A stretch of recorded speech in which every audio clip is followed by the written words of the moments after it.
Antes que nada quisiera hacer una pequeña reseña del profesor Vicente Importante.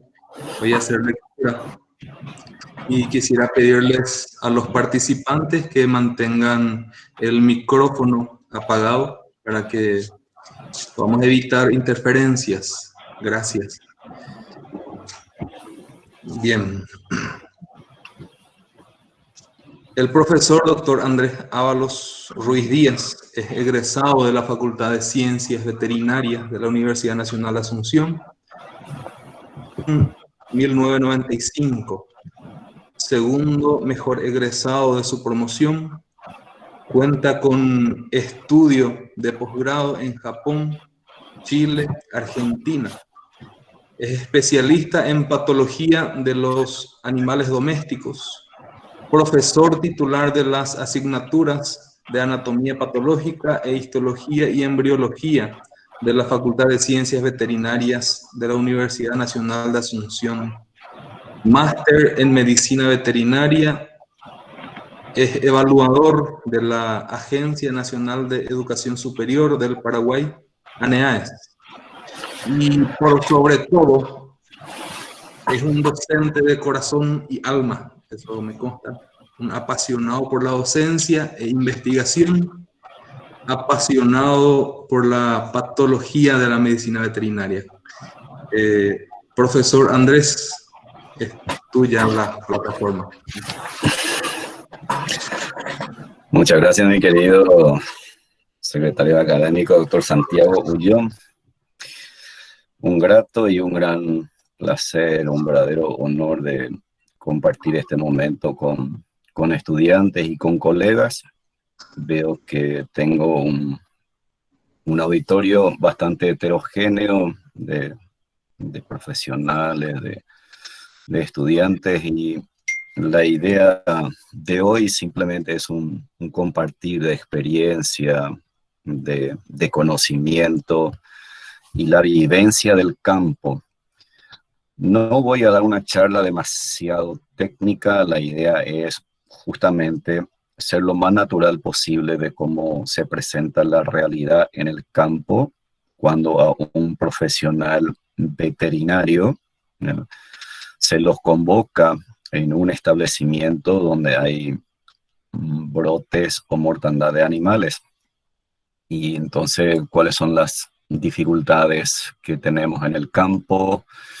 Y cómo debemos irnos preparados, y sobre todo, cómo realizar una práctica de necropsia, así no muy académico, sino realmente hacer una práctica de necropsia rápida, sencilla y que nos permita realizar trabajo con criterio. Y sobre todo aquí es muy importante el conocimiento que tenemos en diferentes áreas, ¿sí?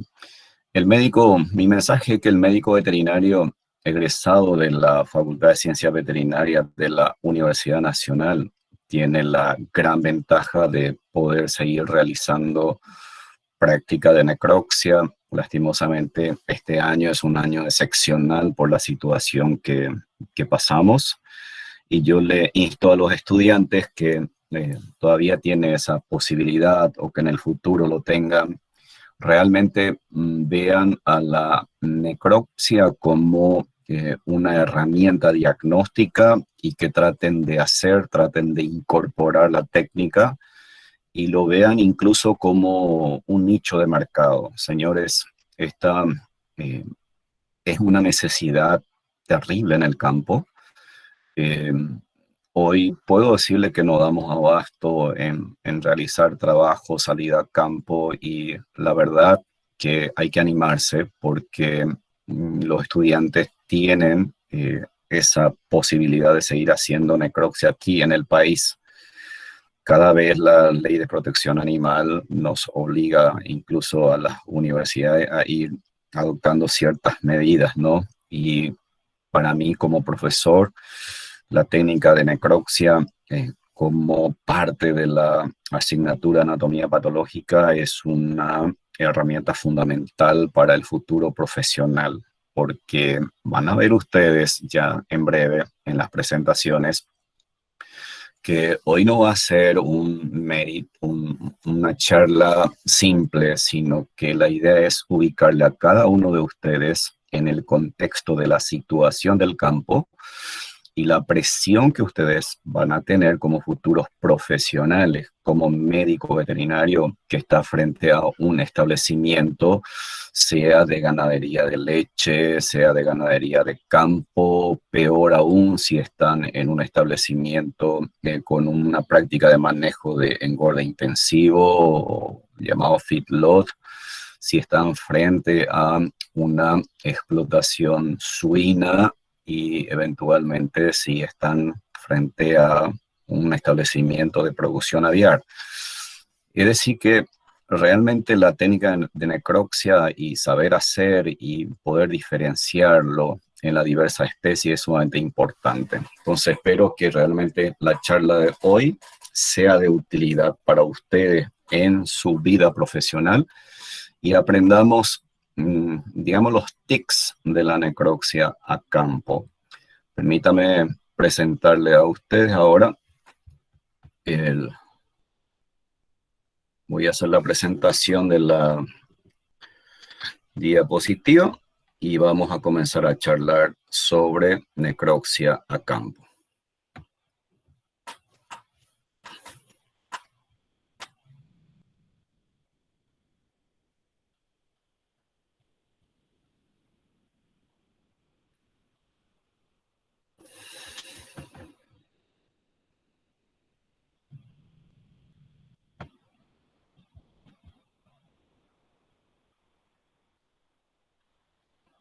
¿Lo consiguen ver allí?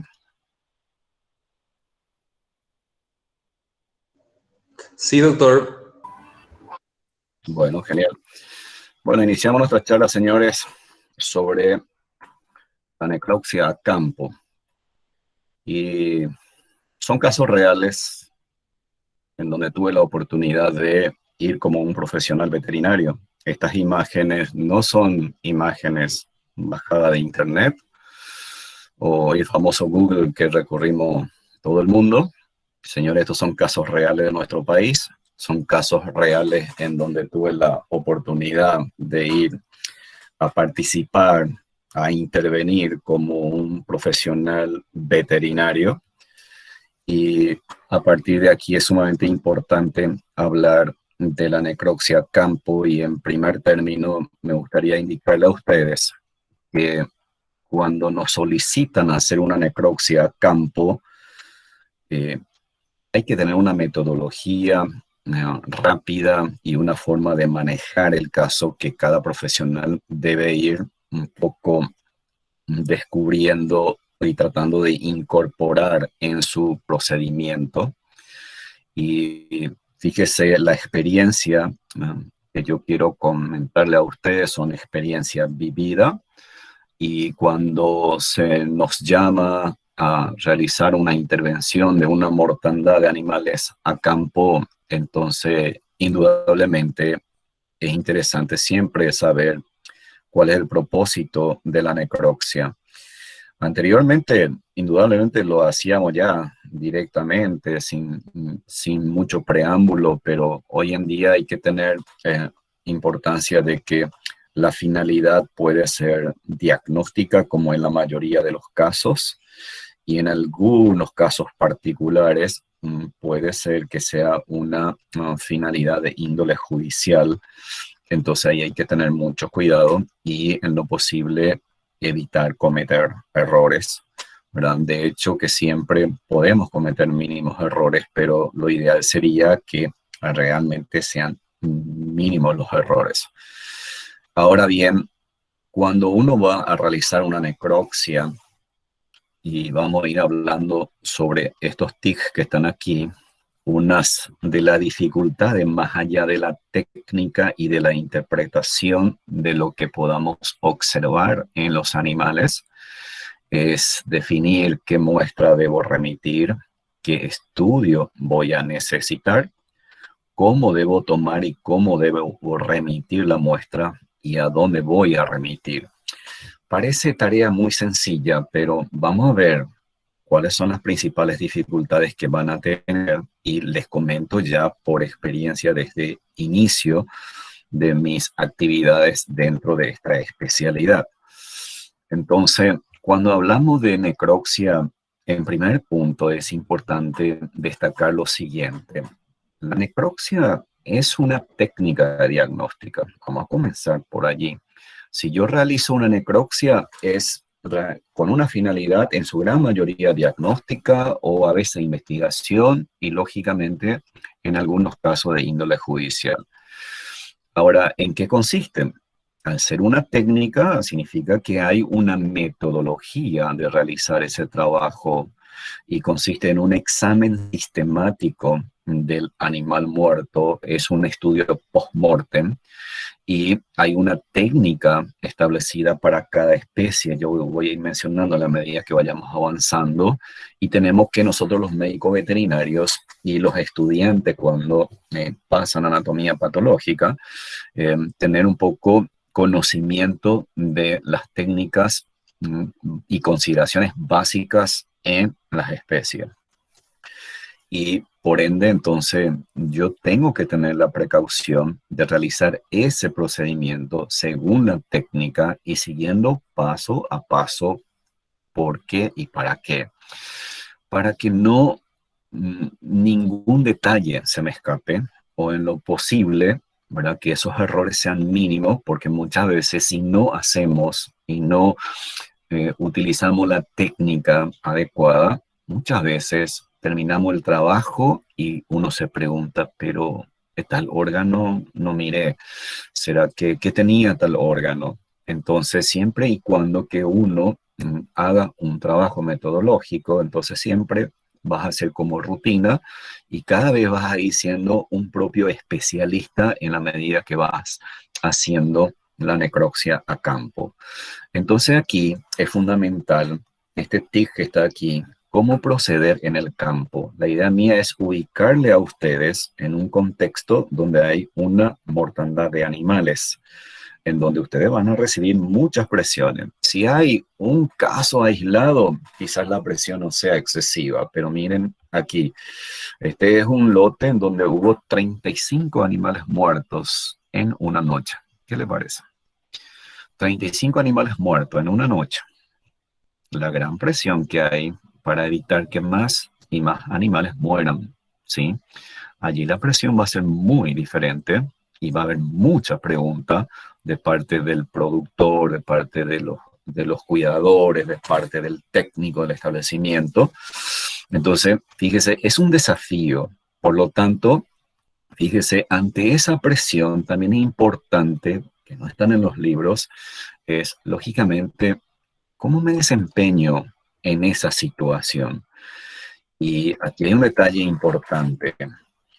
Hay que seguir determinados tics, determinados pasos cuando estamos ya al campo. Una vez que nosotros estamos en el campo donde hay problema, ¿sí? A partir de ahí, ustedes van a recibir presión desde el momento en que van, incluso ya por el camino, dependiendo si el productor o la empresa le traslada a usted en el sitio. Entonces, en ese lapso de tiempo es un detalle importante siempre y cuando el personal que te traslada conozca el lugar, entonces comenzar un poco a indagar ya y informándose y ganar ese tiempo.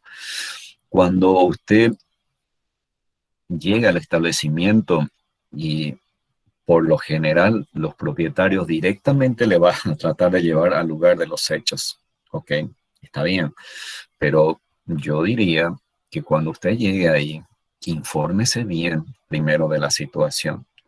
Por eso aquí mi opinión muy personal, no se apure mucho. No cometa el error de ir directamente ya a ver los animales muertos y comenzar el trabajo. Ese es un grave error que pueden cometer, porque la presión que van a tener es alta cuando hay una mortandad de animales. Los dueños lo único que quieren saber es el diagnóstico y ya y qué van a hacer. Pero ojo, eso no es tan simple.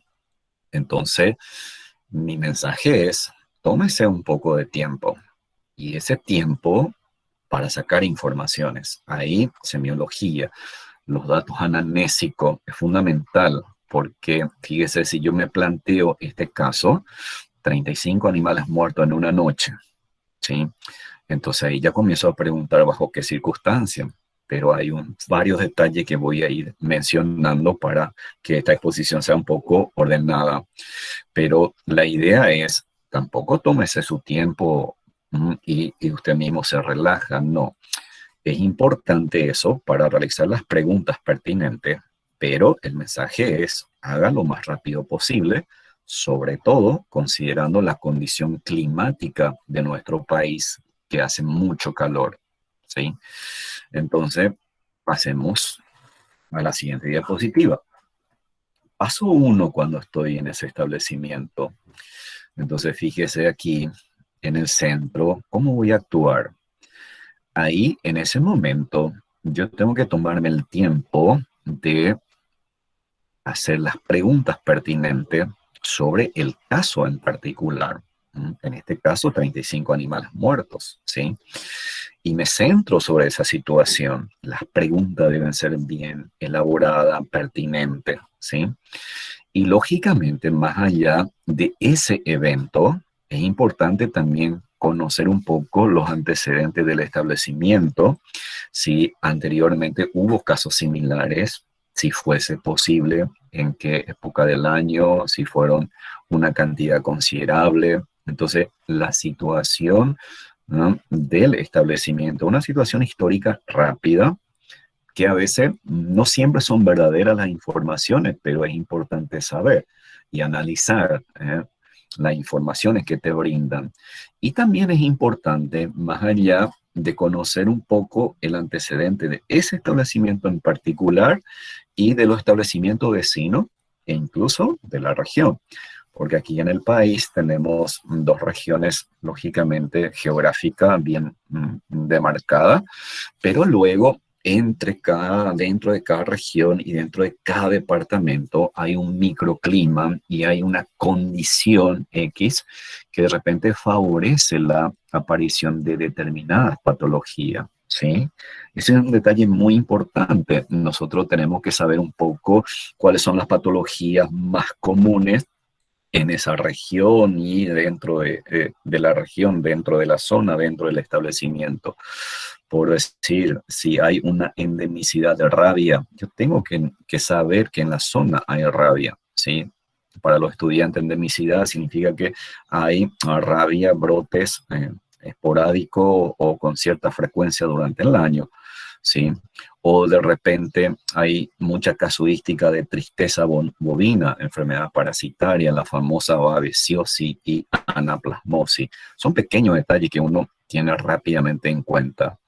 Luego es importante informarse de la finalidad productiva de ese establecimiento. Muchas veces, lógicamente, al mirar ya el establecimiento, ya tenemos una idea de la finalidad productiva. Si voy a un establecimiento de ganado de leche, bovino de carne de explotación extensiva, semi-intensiva o intensiva, como en los casos de feedlot, o si me voy, por ejemplo, a un establecimiento de producción porcina, ahí es muy importante saber toda su organización, todo su sistema productivo, porque lógicamente son especies que en teoría son bastante rústicas, pero por el hacinamiento que tiene y cuando la infraestructura no son adecuadas, entonces puede ocasionarte un brote y una mortandad importante de animales y a veces no siempre es infecciosa. Y lógicamente, tómese un poco el tiempo y pregunte de manera rápida, por eso que esto tiene que tener un protocolo de práctica de manejo sanitario, sí, sumamente importante, ¿verdad? ¿Qué se hace? ¿Qué vacuna se aplica? ¿Con qué frecuencia? Si hay una administración de antiparasitarios, si hay realización de baño medicado, etcétera, etcétera. La parte nutricional, lógicamente, ahí ya difiere y considerando el sistema de explotación. Y ojo que en explotaciones intensivas, uno de las frecuencias de las mortandades que pueden ser de índole nutricional, ya sea carencial o ya sea por micotoxina, ¿sí? Entonces las posibilidades que ocurran mortandades de animales en explotación intensiva es mucho mayor, ¿verdad? Y los números son más importantes versus animales en explotación intensiva. Fuente de agua, señores, es sumamente importante. De eso hay que hacer preguntas puntuales, porque indudablemente muchos los establecimientos tienen una fuente de agua estancada, los famosos tajamares, y ese es un peligro latente, y sobre todo cuando en época de sequía como la que estamos pasando, ya disminuye el nivel de agua, los animales ingresan dentro del tajamar y al ingresar dentro del tajamar, los animales defecan, orinan, te contaminan y peor si hay animales que mueren y que están cerca del tajamar y que los personales de campo no los sacaron de allí y comienza la descomposición post-mortem. Existen bacterias, señores, que están en el propio tubo digestivo que cuando entra en contacto con el aire puede esporular y son resistentes y te puede contaminar tu fuente de agua. Práctica de manejo es importante, ¿sí? Preguntas rápidas, todo lo que se está haciendo entonces para ir sacando conclusiones. Y luego pasamos a analizar el caso puntual. Y ahí es importante, si bien por una cuestión de tiempo voy a ir bastante rápido, es importante, señores, por lo menos informarse de qué es lo que pasó, qué vieron los personales, ¿sí? Y acostúmbrense a tratar de sacar información del personal, ¿no? De la persona que está allí. No siempre del propietario, no siempre del mayordomo, sino ese personal que está y que es encargado de esos animales y que están haciendo su rutina de observación diaria, porque esas son las personas que te va a brindar informaciones. He tenido mucha experiencia en estos casos, por ejemplo, que personas que te dan informaciones que todo está bien, que no observaron absolutamente nada y después cuando comenzás a conversar con los personales vas sacando informaciones que es muy interesante y que te brinda, digamos, detalles del evento y que a la hora de analizar tiene un peso importante en la emisión de los diagnósticos y las posibles conclusiones. Indudablemente la evolución del proceso es importante. Las muertes súbitas, número, categoría de animales, ¿sí? Es importante. Si hay una muerte aislada, tiene otra connotación. Entonces la categoría de los animales afectados siempre es importante. Partamos de la base que si yo tengo un brote de mortandad en un lapso de tiempo relativamente corto, entonces yo me pregunto si será que existe alguna patología infecciosa o infectocontagiosa que me pueda producir una mortandad en número importante. Entonces ahí fíjese cómo ya comenzamos un poco a pensar de otra manera. O será más lógico pensar que probablemente haya sido un cuadro de intoxicación.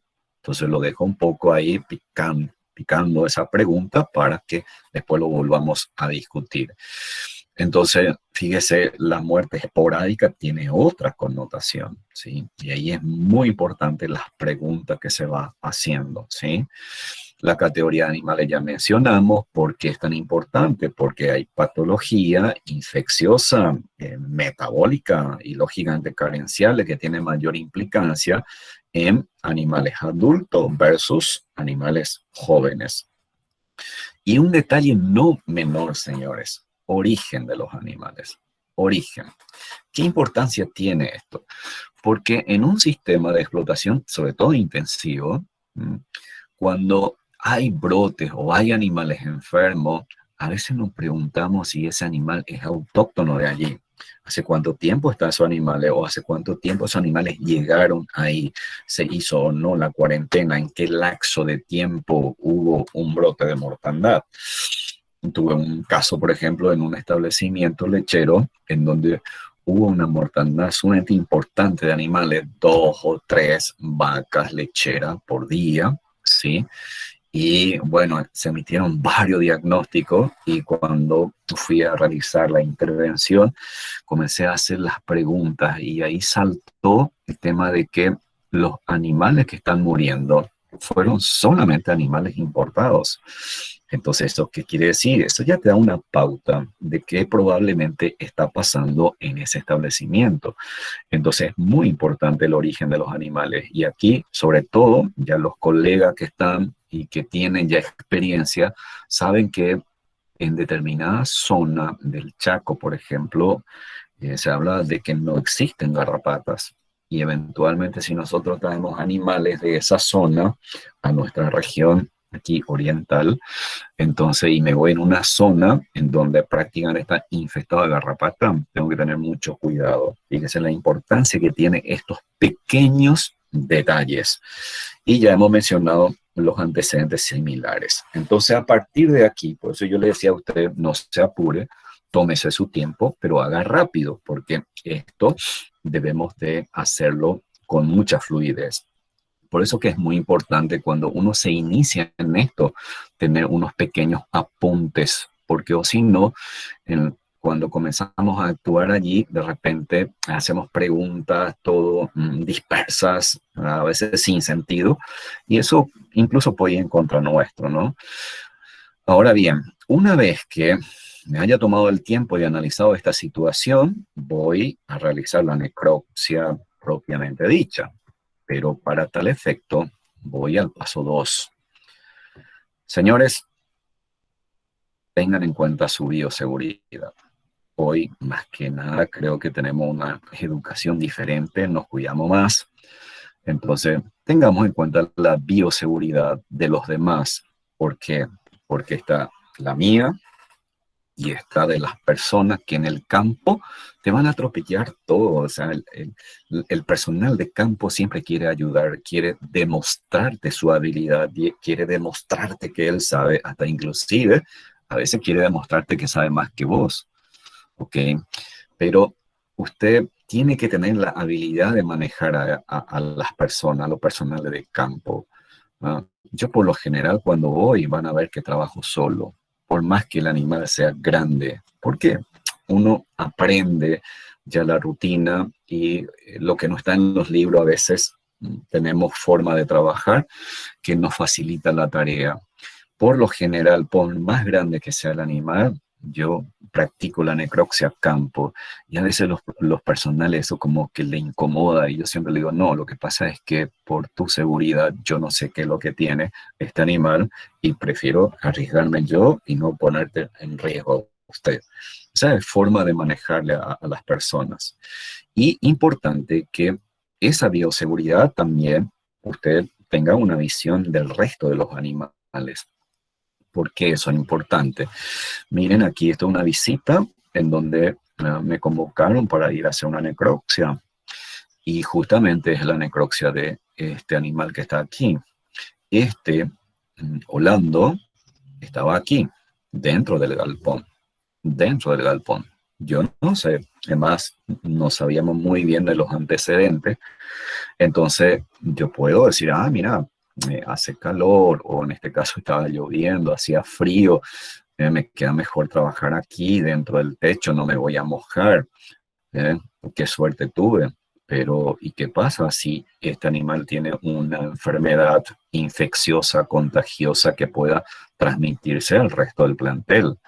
Entonces, ¿qué hicimos en este caso? Bueno, ese animal solicité para que lo remuevan de allí y efectivamente lo llevaron a un lugar distante para que podamos trabajar. Fíjese entonces, ahí forma parte de la bioseguridad, un poco proyectando al resto de los animales. Otro detalle importante, señores. Siempre preparen los instrumentales. Tengan todos los instrumentales a mano. Estás solo en el campo o estás con algún ayudante si preferís trabajar con algún personal, pero que ese personal que va a trabajar contigo también mínimamente tenga una tapaboca, mínimamente tenga guante y tenga bota de ser posible, ¿verdad? Entonces, esa es una de las razones del por qué, por lo general, yo trato de trabajar solo, porque no siempre se tiene las indumentarias necesarias, ¿verdad? Y ese personal de campo que te ayuda lo va a hacer con su vestimenta de campo. Pero indudablemente se puede hacer, pero hay que tener criterios, ¿sí? Y hay que dirigir a ese personal. Muchos los personales, ah, cuando vos estás queriendo hacer la técnica, ellos ya quieren y sacan su cuchillo y no, momentito, tenés que decir, porque vos sos el profesional, vos tenés que dirigir el trabajo y vas a hacer el trabajo, ¿sí? Entonces, preparar los instrumentales adecuadamente, ¿sí? Tener todo a mano y a la vista. Como ustedes pueden apreciar aquí, son mínimos los instrumentales que necesitamos, cuchillos sobre todo. Y miren que yo abuso con los cuchillos, porque tengo mucha cantidad. Y eso generalmente, ¿por qué hago eso? Porque cuando me voy a campo y me encuentro con esta mortandad de animales en número importante, cuando mayor cantidad de cuchillo tenga y sea bien filoso, más rápido va a ser mi trabajo y no voy a hacer mucho esfuerzo, porque el filo del cuchillo termina muy rápido y luego ya comenzamos a hacer esfuerzo. Imagínense si vamos a abrir 15, 20 animales, va a ser un problema eso. Y bueno, aquí tenemos cuchillo, tenemos una hachita para abrir la cabeza, apertura de cráneo. Tenemos aquí, esto es un podador, señores, de un jardinero, que es muy práctico porque me permite rápidamente desarticular las articulaciones costocondrales para los estudiantes que manejan la anatomía. Y tenemos aquí nuestra conservadora de isopor y guante, y formol y unas bolsas de polietileno que siempre hay que tener. Y quizás ahora viene lo que ustedes quieren escuchar. Y bueno, comencemos un poco a hablar de la necropsia propiamente dicha de una manera rápida.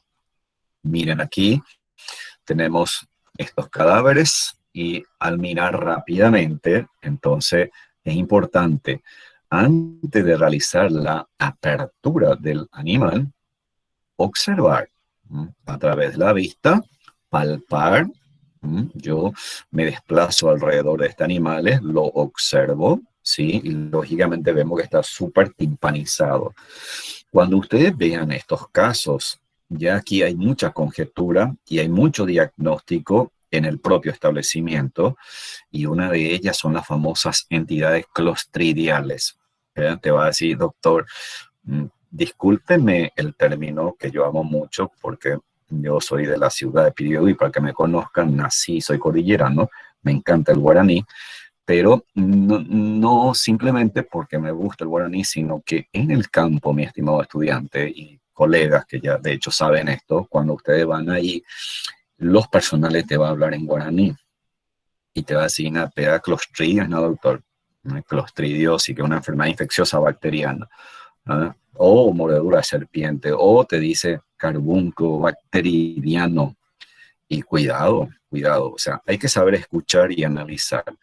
Pero fíjese, sí puede ser una sospecha interesante. Entonces aquí con más seguridad yo tengo que tener mucho cuidado y sobre todo que las personas no ingresen conmigo en el sitio. Eso es lo ideal. Entonces, y comenzar a realizar el trabajo. Entonces aquí lo que veo que estos animales están sumamente timpanizados. Ese detalle, fíjese, el timpanismo me indica algo también, que la muerte ha sido súbita. Es un detalle muy interesante. La muerte ha sido bastante súbita y luego observo la condición corporal de estos animales. Si la condición corporal es una condición corporal buena como la que ustedes están viendo ahí, quiere decir que no hubo una patología de evolución crónica, sino que esto realmente es un evento agudo. Fíjese cómo a través de la observación ya comenzamos a reflexionar sobre el caso. Entonces es un detalle importante. Y ustedes no tendrían tanta presión si van en un establecimiento donde hay 35 animales muertos, en un establecimiento donde hubo casi 100 animales muertos, en una pequeña granja donde hubo como 12 cabras muertas de una manera bastante hiperaguda toda. Vaya que la presión es sumamente importante y lógicamente ahí tenemos que tener mucho criterio. Imagínese el grado de timpanismo que tienen todos estos animales. Pero si son laxos agudos, eso eventualmente en cierta manera facilita la orientación diagnóstica porque, digamos, las causas no van a ser muy variadas versus unas patologías crónicas en donde las cosas pueden ser mucho más complicadas llegar a un diagnóstico. Lógicamente aquí la pérdida económica es terrible para el productor. Y si ustedes van al establecimiento y encuentran esto, yo les aseguro que se van a preguntar, ¿y dónde comienzo? ¿Y qué hago? ¿Cómo hago? Fíjese, y usted está solo o está con algunos personales. Indudablemente aquí va a necesitar de ayuda de los personales, ¿sí? Entonces hay que dirigir este trabajo en este sitio. Muy bien, y una vez que hayamos observado a los animales y hayamos realizado una palpación rápida, comenzando de la cabeza para atrás, por lo general, cuando hacemos la palpación previo a la técnica de necropsia, comenzamos con la cabeza, cuello, aquí dorso lumbar, lateral, miembro, revisamos los cascos, observamos las aberturas naturales por si hay alguna hemorragia, alguna herida en particular. Entonces rápidamente uno hace ese procedimiento. Y luego comenzamos a hacer la técnica de la necropsia propiamente dicha. Bien, yo voy a describir una técnica de necropsia a campo, no una técnica de necropsia académico, porque miren, yo tengo que abrir 35 animales muertos en este establecimiento. Luego les comento que hace cuestión de 3 o 4 años, en un establecimiento aquí en la región oriental, hubo una mortandad de novillos, fallecieron 42 novillos y abrimos los 42 novillos. Entre dos colegas trabajamos allí y 42 novillos. Imagínense abrir todos los animales. Y si vamos a hacer con la técnica descrita metodológicamente, misión imposible.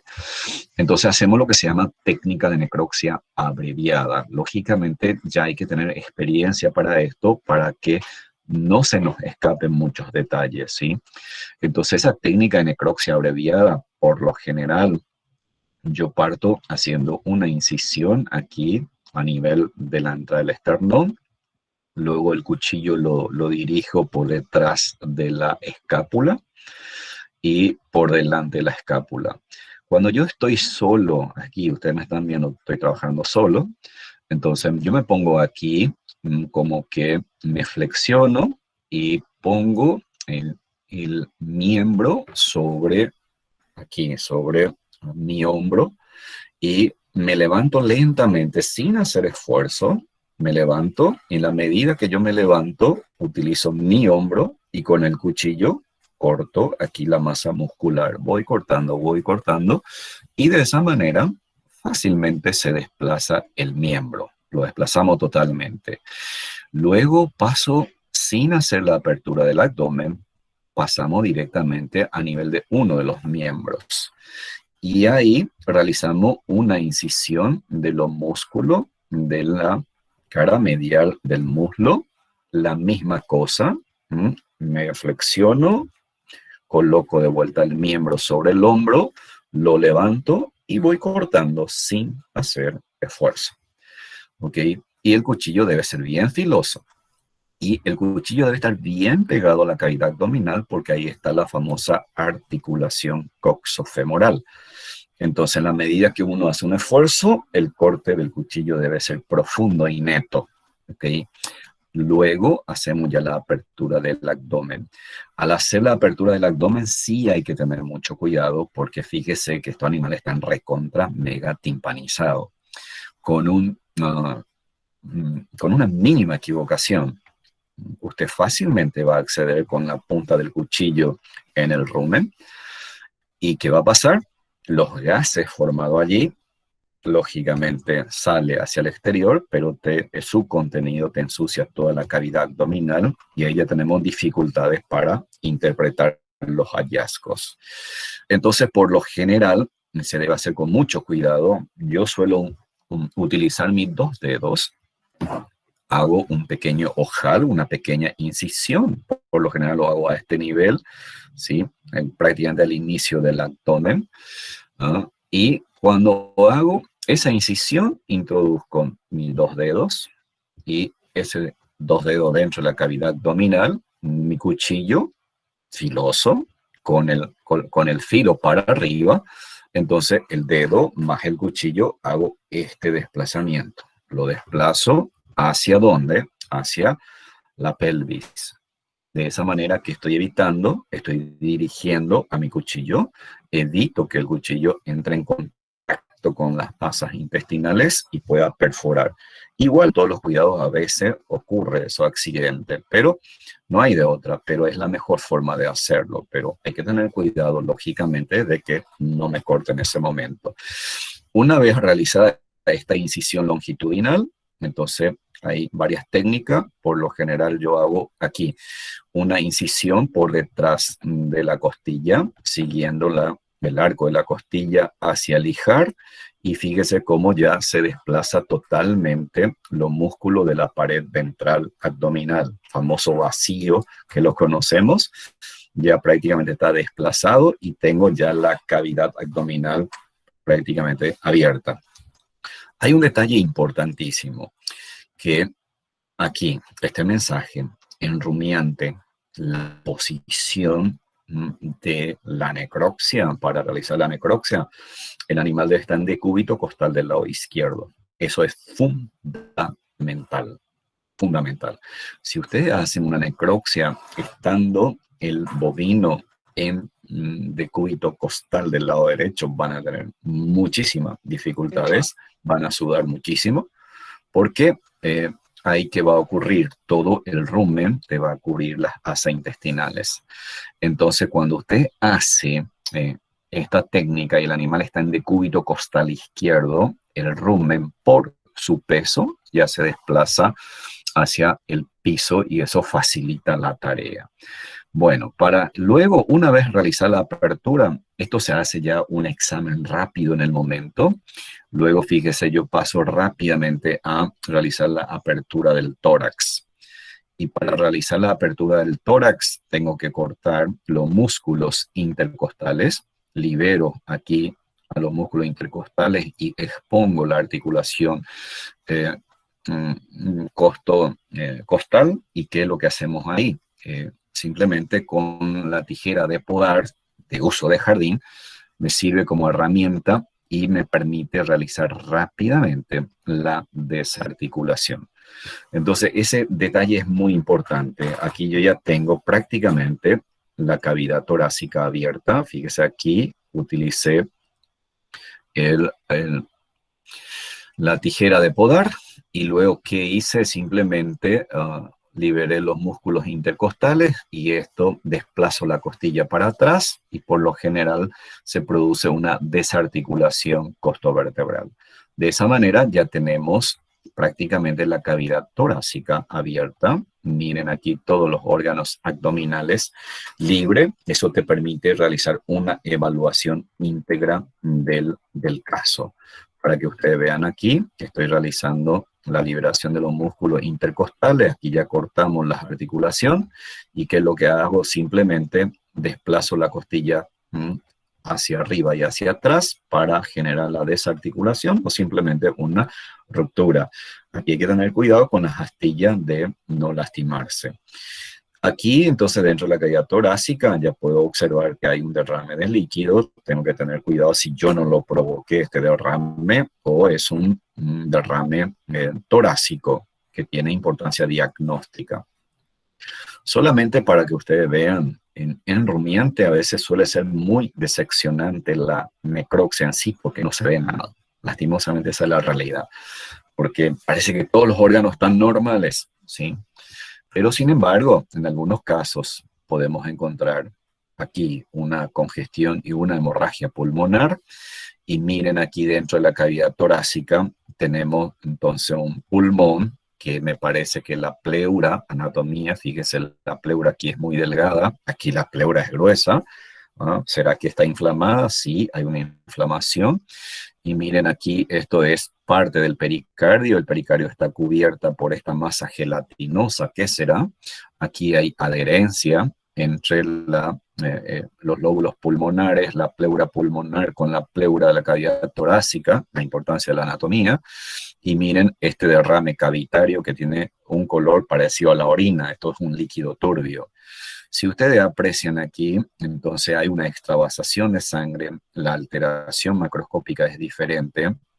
Esto puede ser que no sea muy significativo, un hallazgo muy casual, pero esto sí ya me indica que es un cuadro infeccioso y por la forma de la lesión, hasta inclusive yo ya puedo pensar que aquí hay entidades bacterianas involucradas de por medio.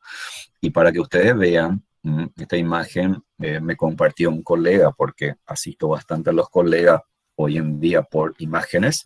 Fíjense entonces, las personas que están en el campo, como yo les decía a ustedes, siempre en su afán de colaborar, miren qué está haciendo. Está tocando la muestra, los órganos internos.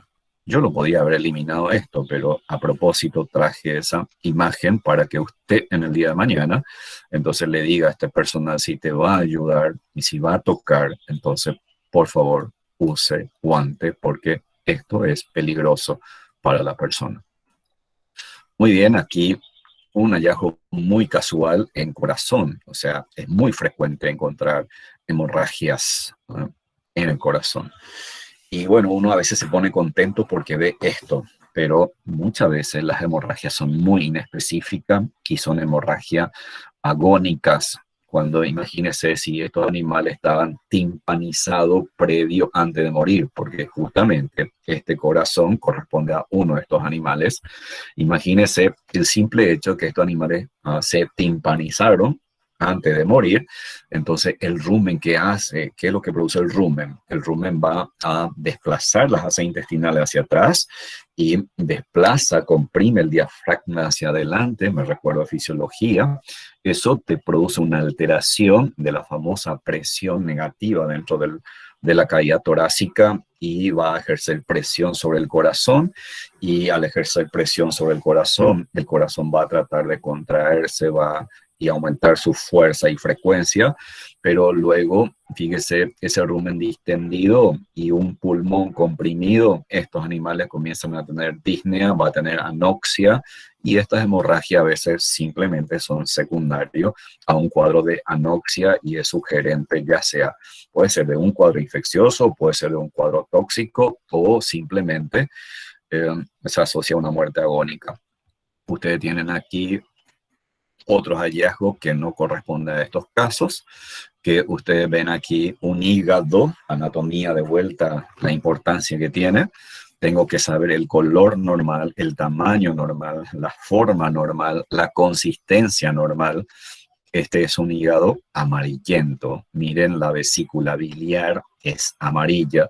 Entonces, ¿qué me está indicando? Que hay una alteración. Esto, los estudiantes del tercero ya saben que es una ictericia, que es un aumento de la bilirrubina en sangre y por lo tanto el hígado también es el que elabora y lo almacena en la vesícula biliar. Entonces, a partir de aquí tengo que pensar cuáles son las posibles causas. Y veo un vaso que está agrandado, etcétera. Entonces, con fines diagnósticos, esto es muy importante porque puedo ir pensando ya en las posibles causas. Ustedes tienen aquí un pulmón, que un pulmón en cuanto a color no es nada normal. Anatomía de vuelta, rosa, el pulmón, así como se describe, debe ser rosa salmón, es bastante pálido, digamos, y sin embargo aquí tengo lo que nosotros decimos una hiperemia activa al corte, y mire que hay exudado dentro de la luz bronquial. Significa que estos animales están con un cuadro respiratorio. En algunos casos en rumiantes pueden encontrar ustedes inflamaciones muy importantes, como en este caso es de un testículo de un carnero, en donde desarrolló un cuadro de acceso testicular. Entonces, fíjese aquí, hay una necrosis, hay un exudado, y lógicamente esto deberíamos de realizar algunos estudios complementarios. Y bueno, ¿y qué pasa con el equino? Entonces, fíjese, la pregunta que me hago es si la posición es adecuada para esta especie para hacer la necropsia. Y la respuesta es no. Fíjese, el equino está en decúbito costal izquierdo. Yo lo encuentro así a este animal. Y si realizo una necropsia, ¿verdad?, en esa posición también voy a tener dificultades. ¿Por qué? Por la posición del ciego. Entonces, se recomienda que en el equino hagamos la necropsia en decúbito. Doctor, Sí, ¿podés volver a poner tu pantalla? No se ve. mi pantalla. Sí. La presentación de lo que no ven. Sí, la presentación, doctor. No se ve más. Sí se ve. Sí se ve. Sí se ve. Sí se ve.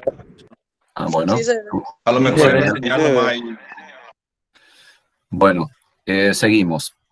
Entonces tenemos aquí al equino en decúbito costal del lado derecho. Entonces, esta es la posición correcta de realizar la necropsia en esta especie por la posición del ciego. En este caso, el ciego está hacia el lado derecho, y si yo realizo la apertura, entonces el ciego, recuerden que en el equino es un órgano muy prominente, y si ustedes realizan en decúbito costal izquierdo, es lo mismo que ocurra con el rumen, te va a prácticamente cubrir todas las vísceras. Realizar una técnica de necropsia en equino es bastante complicada, no es tarea sencilla, pero yo le diría lo siguiente: cuando hay una muerte súbita en equino, hagan la necropsia, porque van a encontrar alteraciones espectaculares. Miren, estos casos, por ejemplo, que teníamos 35 animales muertos cuando comenzamos a hacer la necropsia, les tengo que decir que prácticamente no tenían nada macroscópicamente. Miren el desafío. En los rumiantes, las alteraciones macroscópicas son muy sutiles, sobre todo en bovino de carne. Si voy a bovino de leche, en donde ustedes tienen que en bovino de leche sí o sí tienen que hacer una buena exploración de cavidad torácica, porque allí sí las patologías a nivel pulmonar, incluso a nivel cardíaco, es mucho más frecuente. ¿Por qué razón? Primero, porque en bovino de leche están hacinados. Entonces la posibilidad de transmisión de algunas enfermedades, sobre todo las enfermedades de índole respiratoria, entonces se puede transmitir con facilidad. Segundo, en bovino de leche las mastitis suelen ser una patología muy frecuente. Si ese animal en algún momento desarrolló una mastitis purulenta o una mastitis infecciosa bacteriana, y esa bacteria se ha diseminado de la glándula vía sanguínea, pasó a la gran circulación, y el gran filtro que conocemos es el pulmón. Por eso que en bovino de leche es muy importante cavidad torácica. Bueno, yo le decía a usted, entonces en equino es bastante complicado hacer la necropsia, requiere más de trabajo porque los órganos están sometidos a presión en una pequeña cavidad. Esa es la particularidad que tiene el equino, y es una de las razones por qué el equino sufre tanto dolor y manifiesta tanto dolor, porque una mínima dilatación del estómago, una mínima dilatación de las asas intestinales delgado y grueso, te produce un timpanismo y te genera mucho dolor por estimulación de las terminales nerviosas. Y peor aún, el equino, una de las manifestaciones del dolor es te produce una contracción del vientre, y eso predispone a que este animal desarrolle fácilmente algún cuadro de torsión o de situación. Entonces, simplemente aquí una imagen en donde tenemos al animal en decúbito costal derecho, así como ya estamos mencionando. Muy bien.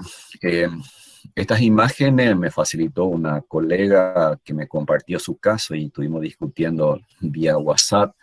Entonces yo le había incluso pedido permiso para compartir con mis estudiantes, porque estos casos son excepcionales. Este es en un equino, y aunque ustedes no me crean, señores, esta persona que está aquí es una señorita, es una colega.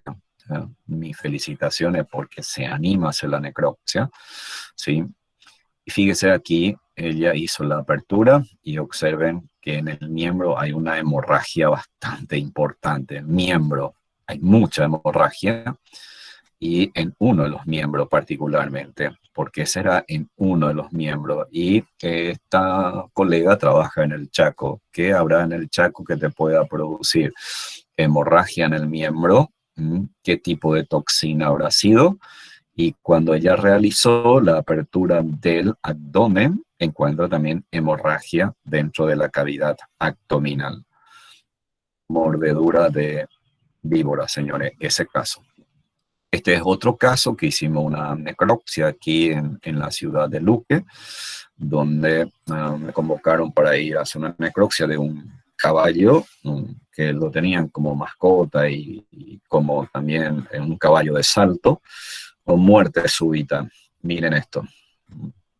Todas las asas intestinales prácticamente dentro de la cavidad abdominal de un color cianótico marcado. Cuando comenzamos a explorar la cavidad, observen la hemorragia que hay aquí en el mesenterio. Y miren la importancia de la anatomía, de recordar la organización de los vasos sanguíneos. Fíjese cómo forma una especie de anastomosis y luego en las terminales va y irriga lógicamente ese órgano. Esta hemorragia aquí prácticamente es una trombosis venosa. ¿Por qué? Porque hubo una torsión de intestino. Por eso yo le decía a usted, en el equino hay que hacer la necropsia porque van a encontrar hallazgos macroscópicos que rápidamente te va a permitir realizar un diagnóstico. Y lo que más cuesta en el campo. Una de las tareas más complicadas en el campo, primero, ya hice varias necropsias, o hice una necropsia nomás, pero todavía no tengo, digamos, la habilidad de, ya me cansé, estoy sudando, hace calor, tengo la presión de las personas que me dice, termina ya, doctor. Esa es la realidad del campo. Termina ya, doctor, ya tenemos que ir, ya hace calor, tenemos hambre, tenemos sed, pero vos estás haciendo un trabajo, te contrataron para ir a hacer esta tarea. Y la apertura de cráneo, señores, no es una tarea sencilla. Y ahí sí es importante tener instrumentales. Lógicamente, los médicos veterinarios que no se dedican a esto no tienen los instrumentales apropiados para la cabeza, pero siempre pregunten cuando llegan a un establecimiento, ¿tiene serrucho? Porque los grandes establecimientos por lo general faenan los animales para consumo, significa que hay serrucho. Pidan un serrucho a los personales. Y si no, pregunte si no tiene hacha. El hacha se puede utilizar, pero usted tiene que hacer la apertura, porque si le das a un personal, el personal le hace un hachazo limpio y te va a destruir todo el material que estás necesitando para tu estudio. Entonces, señores, la apertura rápidamente se ubica prácticamente aquí la arcada cigomática, y por lo general aquí a 2 o 3 centímetros se corta una línea imaginaria transversal, luego 2 cortes laterales aquí, como estoy señalando en el cursor. Si es un animal con cuerno, entonces tu línea imaginaria o tu corte debe ir por debajo del cuerno, y luego se vuelve a dirigir tu corte hacia el occipital, hacia el foramen magnum. Y por lo general yo recomiendo que haga un corte transversal aquí en la línea media. Fíjese aquí, vuelvo a reiterar, tengo un corte transversal por detrás de la arcada cigomática, luego tengo aquí un corte lateral. Si tiene cuerno, voy por debajo y luego dirijo mi corte hacia el agujero del occipital y hago un corte aquí en la línea media. Si tiene cuerno, no siempre los cuernos es tedioso, señores. En este caso los cuernos me ayudan. ¿Por qué razón? Porque una vez que yo practique los cortes, entonces hago una contrapresión utilizando los cuernos, desplazándolo para abajo, y con eso me facilita la tarea de realizar un poco la apertura de la cavidad craneana y aquí ya tengo el cerebro todo expuesto. Miren aquí, simplemente por valorar o hacer este comentario, cuando yo veo este cerebro, prácticamente aquí, recuerdo un poco de la anatomía de vuelta y la anatomía patológica, este cerebro prácticamente no tiene trastorno circulatorio. O sea, pensar que en este animal haya tenido síntoma nervioso es poco probable. Ahora bien, cuando ustedes encuentran un cerebro de color rojo, intenso, brillante, y todos los vasos sanguíneos que ven aquí de color rojo brillante, cuidado con eso, porque, señores, es muy probable que ese animal haya desarrollado signo nervioso y tienen que tener cuidado con la encefalitis viral, sobre todo la inducida por rabia. Muchas veces, en la mayoría de los casos, cuando hay una encefalitis, sea viral o bacteriana, por lo general ambos hemisferios y sobre las circunvoluciones cerebrales ustedes pueden encontrar fibrina. Muy bien, terminamos la necropsia en sí. Ahora avancemos y comienza el punto crítico. Híjole, me costó hacer la necropsia o ya tengo una gran habilidad, entonces hago rápido, pero al inicio cuesta. Y cuando realizo toda la apertura, viene la tarea. Tengo que decirle que es una de las tareas más complicadas. Parece muy sencilla. Bueno, tomemos muestra y ya está. No, pero no es tan sencillo. ¿Por qué? Porque la toma de muestra debe ser basado con conocimiento y con criterio profesional, ¿sí? Entonces, fíjese, si yo no tengo criterio y tomo la muestra al azar, entonces estoy procediendo de una manera incorrecta, estoy tomando muestra que no corresponde y de repente eso, ¿qué va a hacer? Va a dificultar y va a retrasar el diagnóstico. Y miren, ahí qué ocurre. No, ya envié al laboratorio. El laboratorio me pasó los informes y no encontraron nada. Pero ¿cómo no van a encontrar nada si estos síntomas tenía el animal? Y nosotros, en cierta manera, a veces decimos al patrón, mire que no salió nada. ¿Y qué ocurre? La mortandad sigue.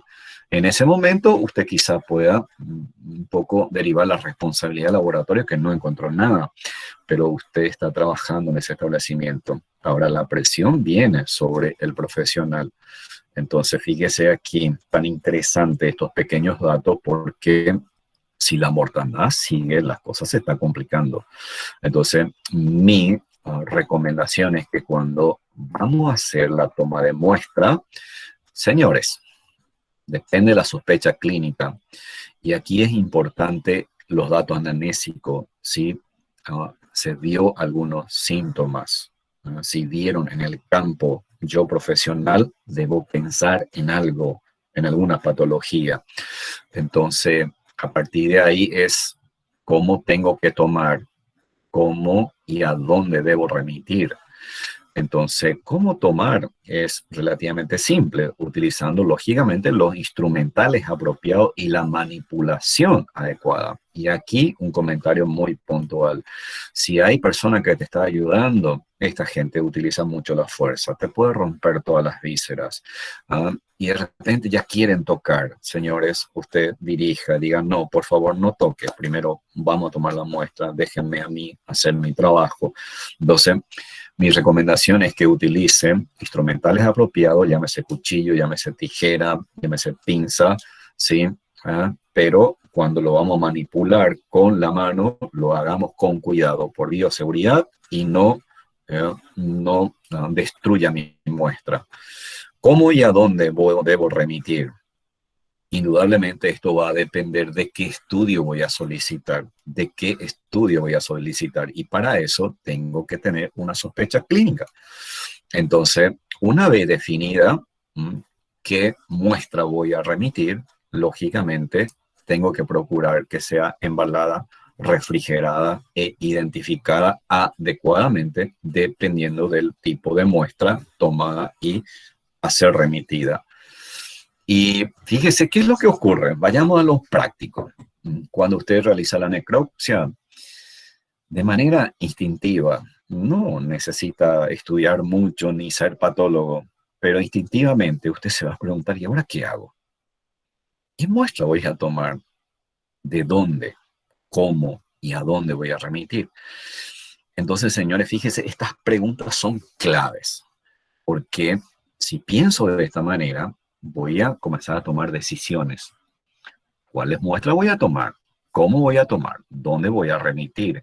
¿Y eso de qué va a depender? Vuelvo a reiterar, de los síntomas clínicos. Ok, luego le voy a comentar algunas cositas ahí.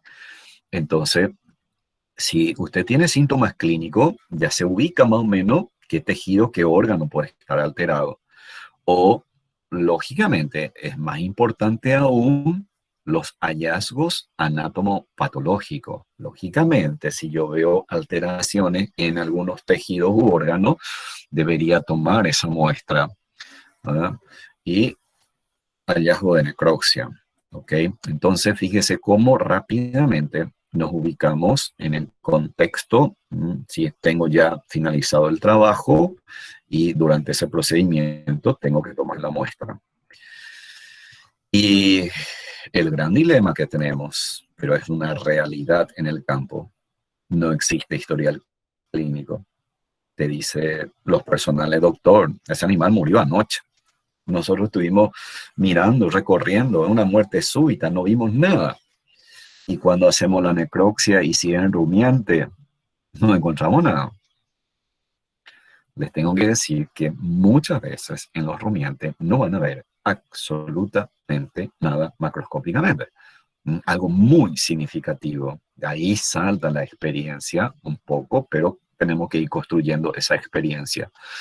Ahora, no se afligen, sino que simplemente escuche, analice, pero no se deje llevar, arrastrarse por los comentarios o los datos del campo. Porque las personas automáticamente te dicen, no, te da mordedura, es nada de serpiente.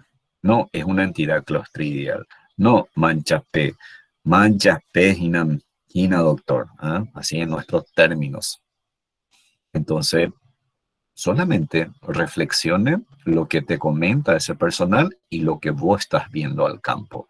No te deje influenciar en demasía porque a veces cometemos un error de que simplemente concluimos de que es una entidad clostridial y ya está, o fue una mordedura de víbora. Pero si lógicamente si tengo varios animales muertos, que una víbora muerda a todo, es poco lógicamente lógico pensarlo de esta manera, salvo que en un lugar donde haya mucha víbora que no tiene mucha lógica.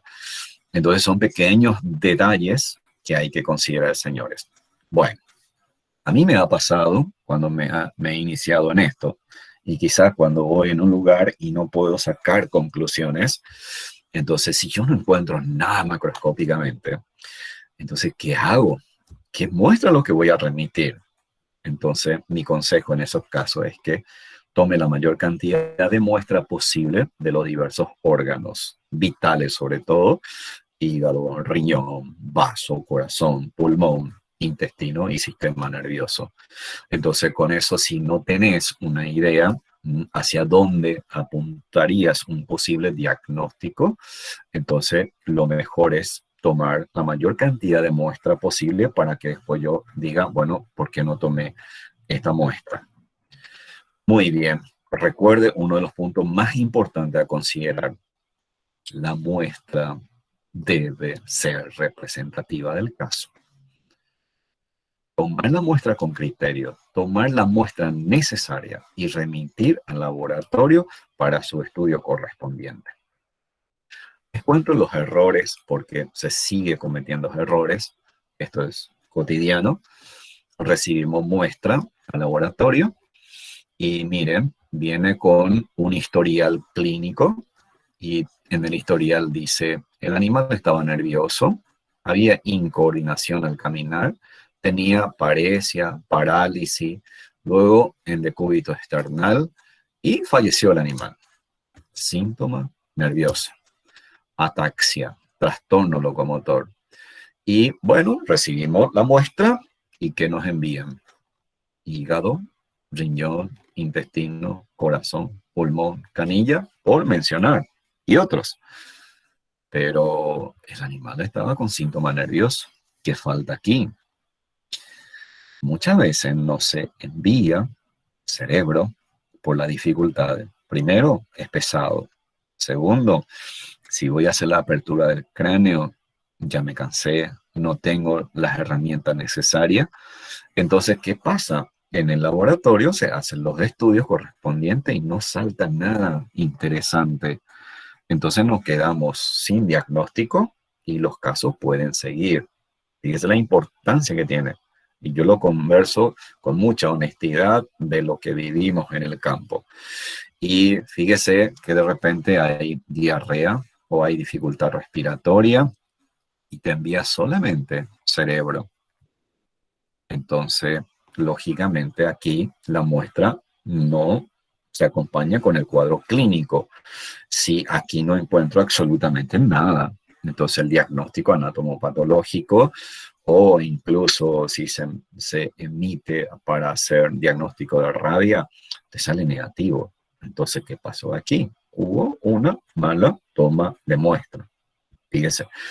Entonces, y si encuentro ictericia como uno de los órganos que le mostré en la diapositiva, el hígado ictérico, por ejemplo, y envío solamente estos órganos, también es incorrecta. El mensaje es mejor plantear los casos incorrectos, ¿verdad? Para que llamarle la atención a ustedes que en el día de mañana, cuando hagan la necropsia, señores, en lo posible, traten de que tu muestreo sea un muestreo relacionado a los síntomas clínicos, relacionado a tu posible diagnóstico que usted está sospechando o relacionado a los hallazgos anatomopatológicos.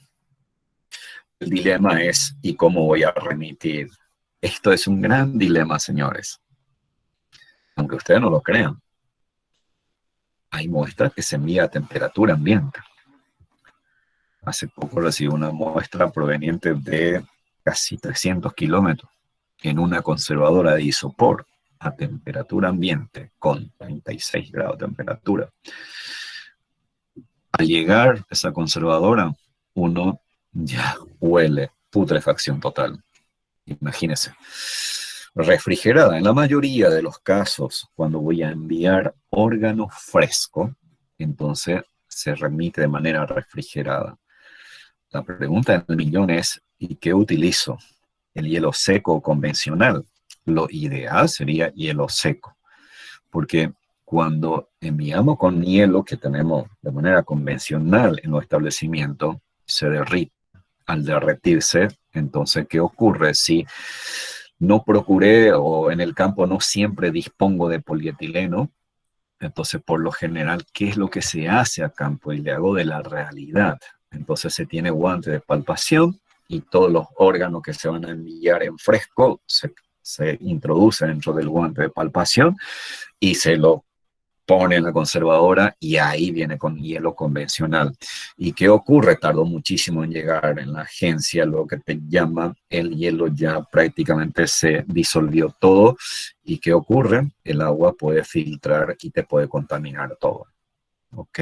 No siempre uno tiene, pero si yo trabajo en un establecimiento grande, señores, o si yo voy a hacer una práctica de necropsia, lo ideal es tener hielo seco, que eso me va a facilitar mucho la tarea. Y lógicamente, si yo voy a solicitar, indudablemente, un estudio microbiológico, se necesita enviar refrigerado. Ese es un punto importante a destacar. Si voy a solicitar un estudio histopatológico, de anatomía patológica, en formalina al 10%. La pregunta de siempre es, ¿cómo preparo? Yo simplemente digo, para no complicar, la relación 1:9. 1 ml o una parte de formol al 40% con 9 de agua. Y el agua puede ser agua de canilla, agua de pozo, ¿no? Si no tiene hasta inclusive agua de tajamar porque hay que solucionar el problema, ¿sí? Entonces la relación 1:9, si yo voy a preparar, por ejemplo, 200 ml de formalina al 10%, entonces 20 ml de formol en 180 de agua, ¿sí? De manera rápida, congelada.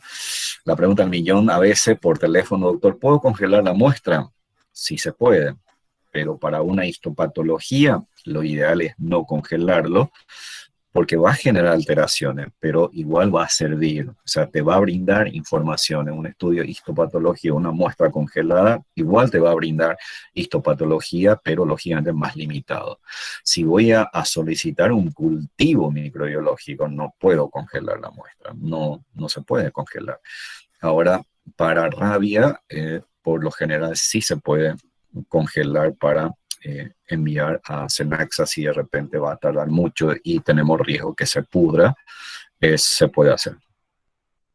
Muy bien, y esto lo ideal, tener isopor. Señores, hoy en día la vacunación masiva, recibimos por parte de la empresa las vacunas bien selladas con isopor. Guarden ese isopor, díganle a los personales que en algún momento van a necesitar y guarden eso, ¿sí? Porque sirve, esta es la manera correcta, fíjese, cómo nosotros recibimos muestra de alguna empresa en particular que ya lógicamente maneja bastante bien y miren cómo está totalmente sellado. Entonces lo ideal, ¿sí? Para que ustedes vean los frascos, en este caso simplemente una muestra de pequeños frascos con varios pequeños cortes de los diferentes órganos que no debe superar, de ser posible. Lo ideal sería hasta inclusive máximo hasta 5 centímetros de grosor, no más que eso, para que se conserve bien. Lógicamente, si voy a enviar esto es porque no tengo una conservadora de isopor, porque esto ya tiene un costo importante y quizás tenga mayor utilidad en otra cosa. Una forma de remitir la muestra con formol, o si de repente voy a enviar órgano fresco, lógicamente identificado en estos frascos, ¿sí? Estériles, si va a ser para microbiología, frasco de orina, que es muy práctico, y lo colocamos lógicamente dentro del recipiente y de ser posible con hielo seco. Y miren, una forma de remitir, sobre todo, esto hay que tener cuidado cuando tienen frasco de vidrio. Si van a enviar frasco de vidrio que contenga formol con órganos, entonces debo de procurar de por lo menos poner papel diario o papel secante o incluso papel higiénico entre estos frascos para evitar que se produzca una ruptura. La sangre, señores, preferentemente tener en lo posible una gradilla, porque esto se puede armar en el establecimiento. Podemos hacer esto, tenemos que tener comodidad, tener una gradilla y colocar de una manera vertical y de ser posible remitirlo de esta manera. Y fíjese aquí nuestro hielo, como esto prácticamente si utilizo hielo convencional me puede crear problema aquí con mi muestra. Entonces esto es la forma ideal. Y simplemente esta imagen yo puse aquí para mostrarle a ustedes que de ese hígado voluminoso, de ese riñón voluminoso, del vaso voluminoso, solamente utilizamos estos pequeños fragmentos para el procesamiento. Y bueno, finalizó la tarea de hoy. Le tengo que decir que no, pero a punto de. Y ya terminamos la necropsia. Ya aprendimos las dificultades de la toma de muestra. Es importante considerar los criterios profesionales, tomar la mejor muestra posible. Y ahora ya vamos todos. No. ¿Qué hacemos con los cuerpos? Señores, esta es una tarea muy complicada, muy difícil. Los personales de campo son muy reacios a esto, pero converse usted ahí con el mayordomo, converse ahí usted con el propietario, porque ahí, lógicamente, el peso y la directiva va a ser mayor. Entonces, señores, usted como profesional diga, estos son residuos patológicos. Pueden ser potencial fuente de infección, porque hay bacterias, como le mencioné a ustedes, que está dentro del tubo digestivo y que puede, lógicamente, contaminar el campo. Entonces, miren, en este caso, como era un establecimiento bastante grande, tienen maquinaria, entonces tuve la dicha y la ocasión de ver todo esto, como este tractor ya automáticamente, mientras yo estaba trabajando, entonces ya comenzó a hacer una fosa. Lógicamente hay que tener comodidades y ustedes ven aquí todos los animales que hemos hecho la apertura, entonces fueron colocados en esta fosa, fueron incinerados y luego se le coloca cal viva de tal manera a que tapar la fosa. Y bueno, ya finalizando la presentación de hoy, esta profesión yo lo quería compartir con ustedes y el sentimiento que tengo es único por todo lo que he vivido en mi vida profesional y me ha dado mucha experiencia de campo, he conocido muchas personas, muchos colegas, muchos productores y tengo una misión en donde voy, lo tomo como si fuera una misión de solucionar, de buscar alternativas, de estar al lado del colega, de estar al lado del productor. Y eso me ha dado grandes satisfacciones porque hoy en día me siguen llamando colegas, me siguen llamando productores, me siguen comentando su caso y para mí eso es sumamente importante. Y una experiencia grata en donde yo tenía que dar clase a las 8 de la mañana y a las 7:30 de la mañana me llama un colega pidiéndome socorro para ir a ver un brote de mortandad. Y yo le decía, mire, tengo que entrar en clase. Doctor, esta es la situación. Conversamos con los colegas de anatomía patológica, ellos cubrieron mi clase. Y fíjese que en cuestión de 45 minutos yo ya estaba en el establecimiento muy distante, porque lógicamente una empresa grande tiene todas las comodidades y pude apreciar la ciudad desde arriba, pero lógicamente con una finalidad de trabajo. Y bueno, simplemente agradecerle a Dios por tantas bendiciones en mi vida, a mi familia por el apoyo y la paciencia, porque indudablemente esto requiere de trabajo, de tiempo y de dedicación.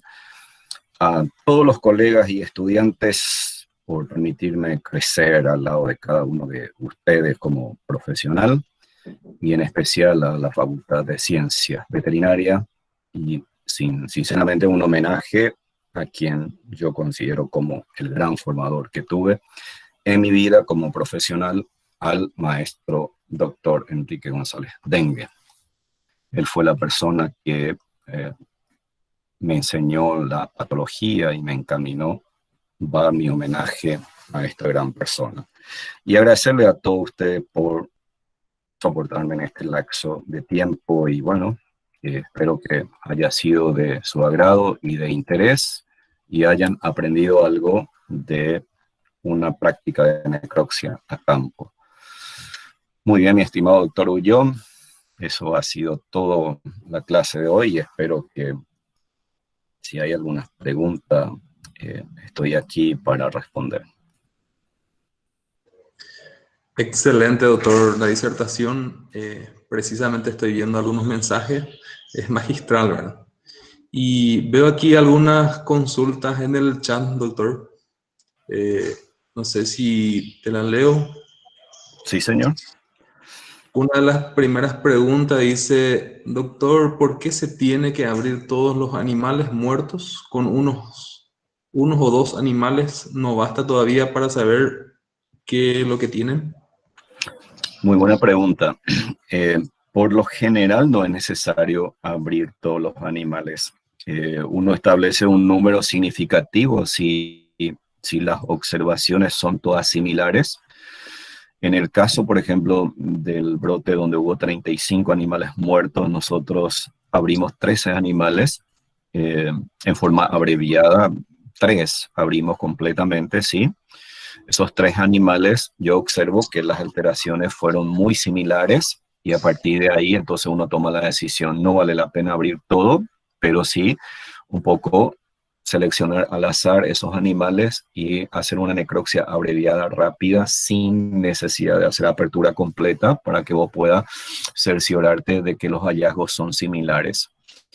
En el caso que le comenté que hubo 42 animales muertos y que tuvimos que abrir los 42 animales, eso tenía otra finalidad. O sea, tenía una finalidad diagnóstica y tenía una finalidad judicial o de posible reembolso por las pérdidas ocasionadas.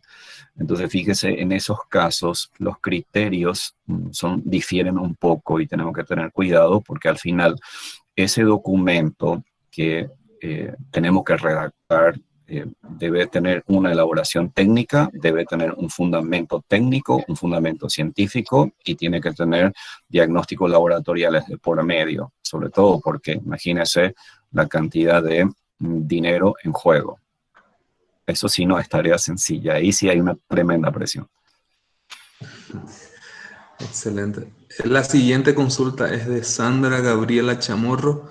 Dice, doctor, si me solicitan para hacer una necropsia y yo a la inspección sospecho de anthrax, ¿cómo debo proceder? Bien, súper, muy buena pregunta.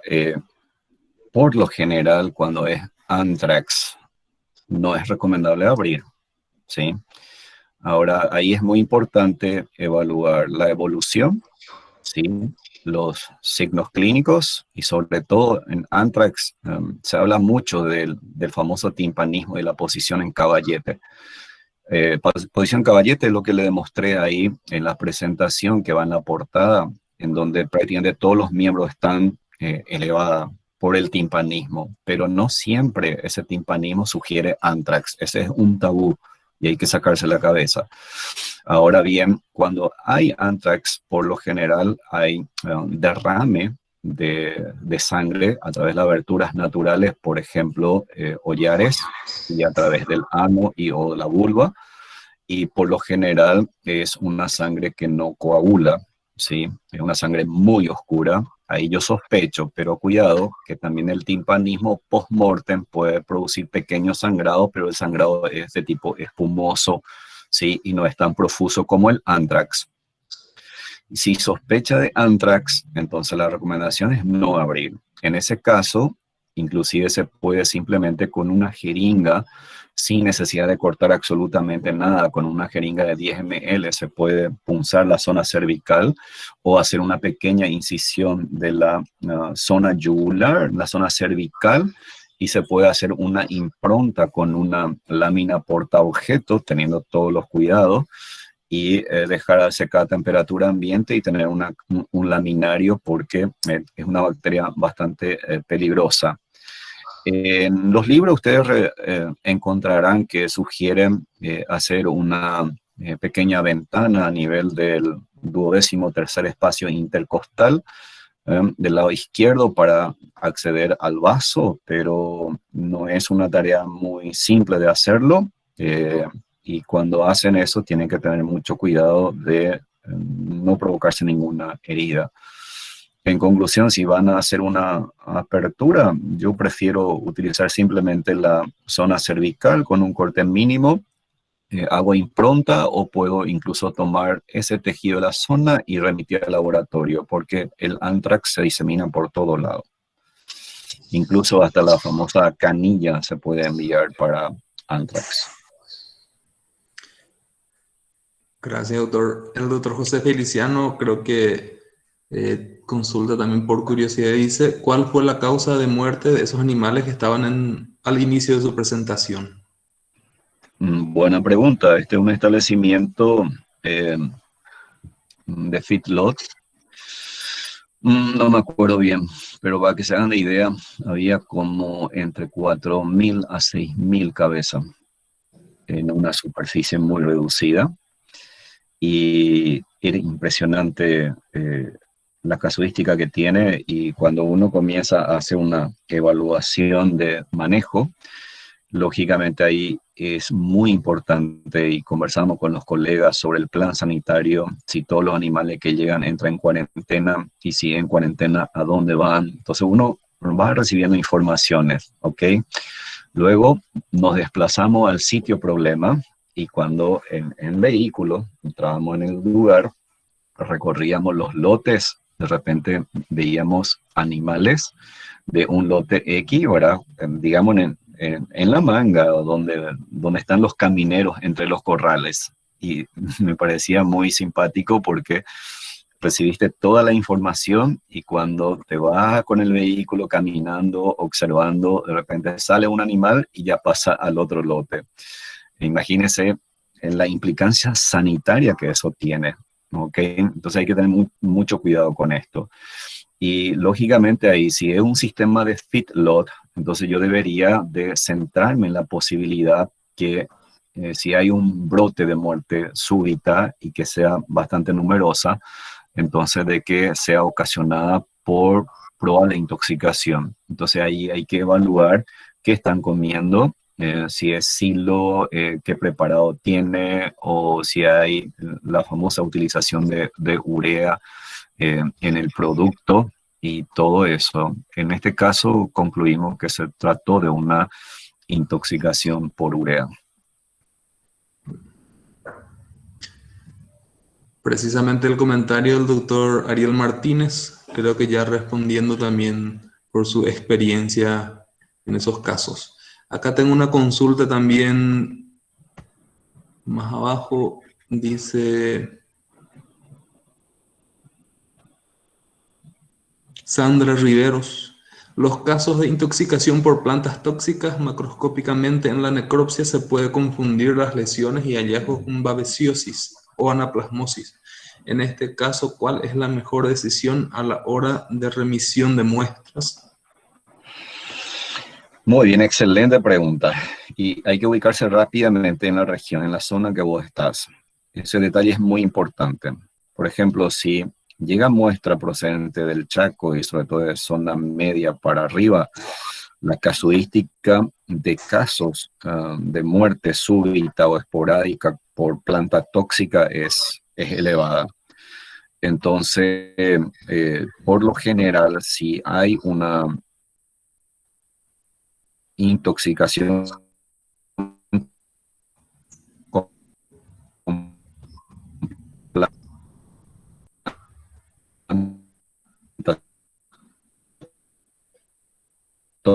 tóxica, lo que hay que tener, y por lo general, para que haya ictericia, no es un fenómeno agudo, por lo mínimo es un fenómeno subagudo acrónico, si es planta tóxica.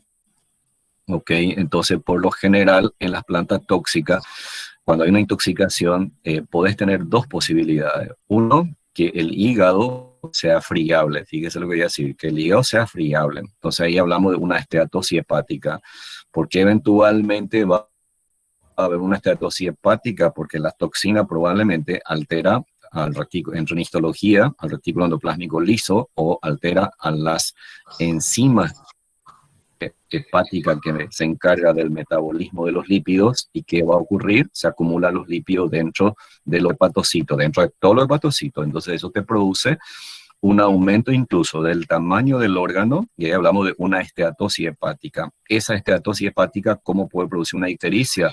Si todos los hepatocitos están aumentados de tamaño, lógicamente repercute negativamente en la conjugación de la bilirrubina tipo 1, y la otra posibilidad es que la tumefacción ocluya los canalículos biliares. El otro extremo es que una intoxicación crónica por plantas tóxicas que pueda producir todo lo contrario, un hígado atrofiado, un hígado fibrosado. ¿Cómo te das cuenta de un hígado fibrosado? Cuando aumenta su consistencia. Entonces, esos son los pequeños detalles prácticos a campo, pero indudablemente, en ambos casos, si vos tenés una ictericia marcada, sea la causa que fuere, el hígado tenés que muestrear.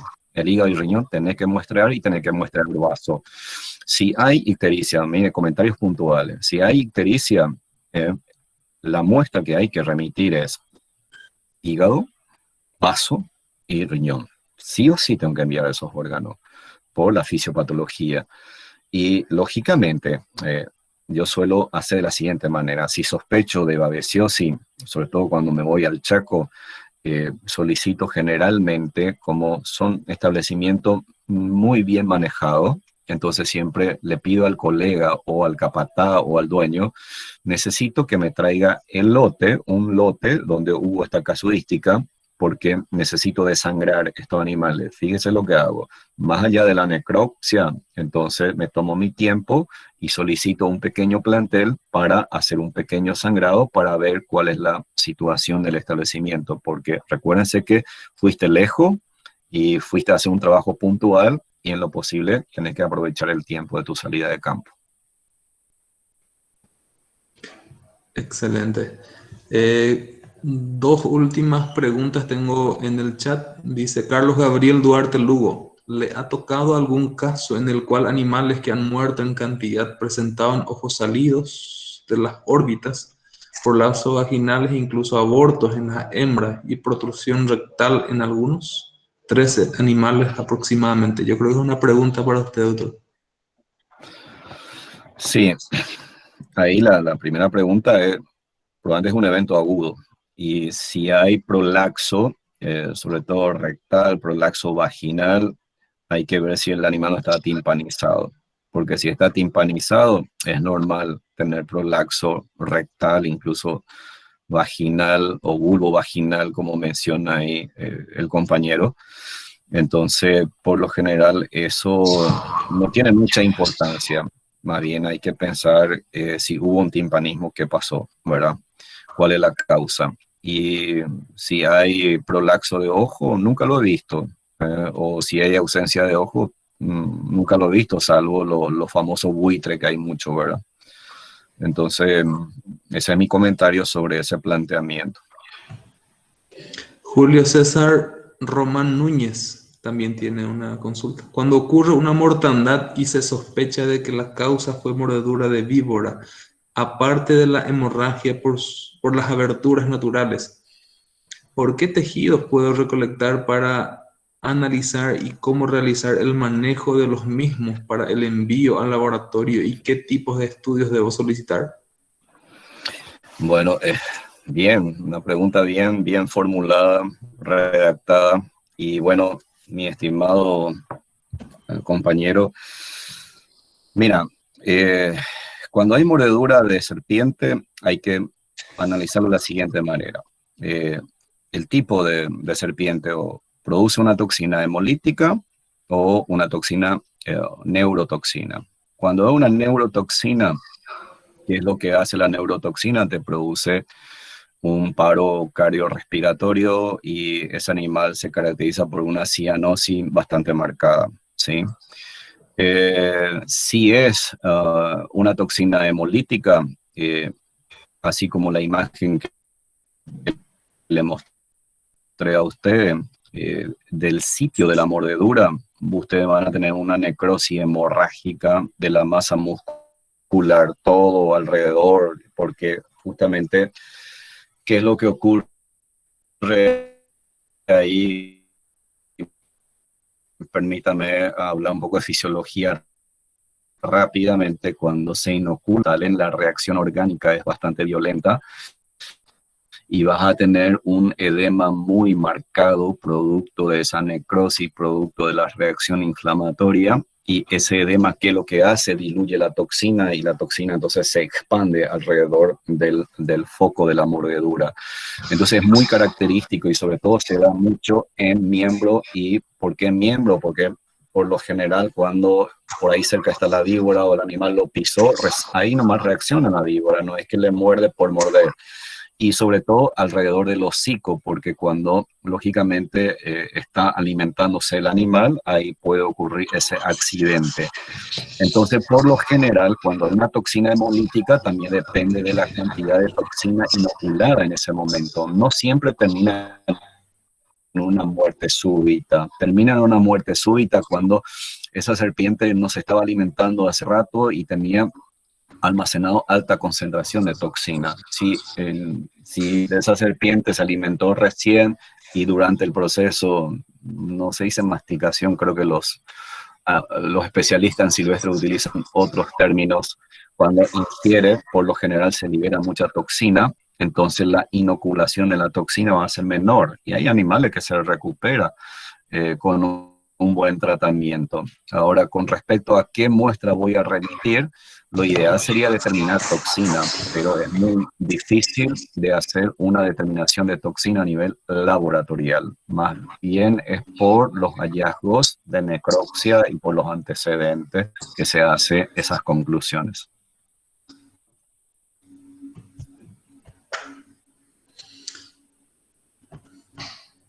Excelente de mi parte y a nombre de la institución, toda la unidad, o en este caso comunidad educativa de la Facultad de Ciencias Veterinarias, te agradecemos infinitamente, doctor Andrés Ábalos, por su excelente disertación, como siempre, y por compartir tu experiencia por sobre todo. Y estoy seguro que a muchos, a más de uno, le va a ser de mucha utilidad. Y de mi parte, entonces, agradezco su predisposición y también el tiempo de los colegas y estudiantes que han ofrecido para el aprendizaje.